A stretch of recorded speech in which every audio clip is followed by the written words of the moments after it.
bună și ochii căprui, roșie în obraj și plină de pistrui. Și toți mă invidiau că eram vecinul tău și toți mă jigneau și îmi vorbeau așa de rău. Iar tu nu te uitai la mine, neam, deși mereu când ne duceam la școală ne vedeam. Și la un moment dat m-am încumetat și cu rușine ți-am zis bună, sunt Ștefan și sunt în clasă cu tine.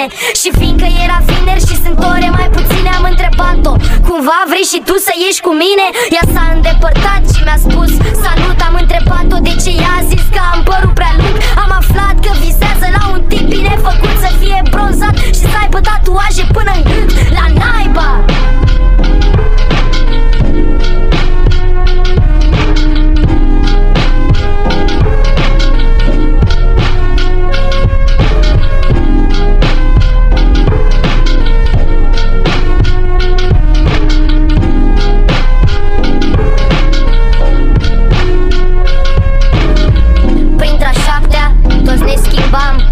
Dar pe ea încă toți o plăceau.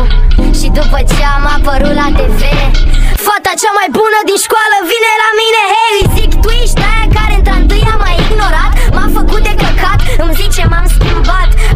Deci nu mai cauți băiatul cu mușchi tatuat. Îmi zice, ba da, de fapt, lasă, vreau să zic că mi-a plăcut la televizor de tine. Și fiindcă e vineri și avem ore mai puține, vrei să ieși cu mine?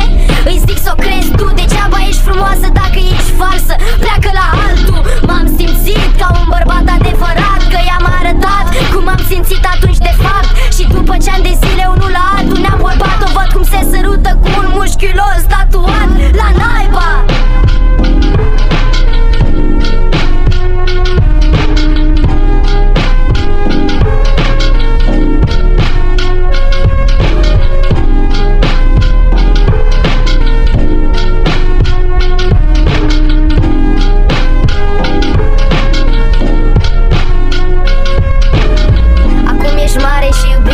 Puternic, de tine nu este chiar așa vrenic. Te înșeală cam mult, îi cam place alcoolul, îți mai trântește niște palme când nu îi convine scorul.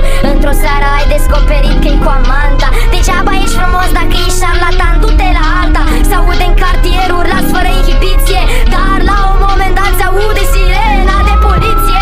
Toată lumea iese să vadă, criminaliștii au venit la comandă. Țipetele se opresc dintr-o dată, casa voastră este toată asaltată. Sânge pe pereți și pe podea o baltă. Iubim mușchiulos, a îmbătat de junghiat și acum ești moartă. La naiba!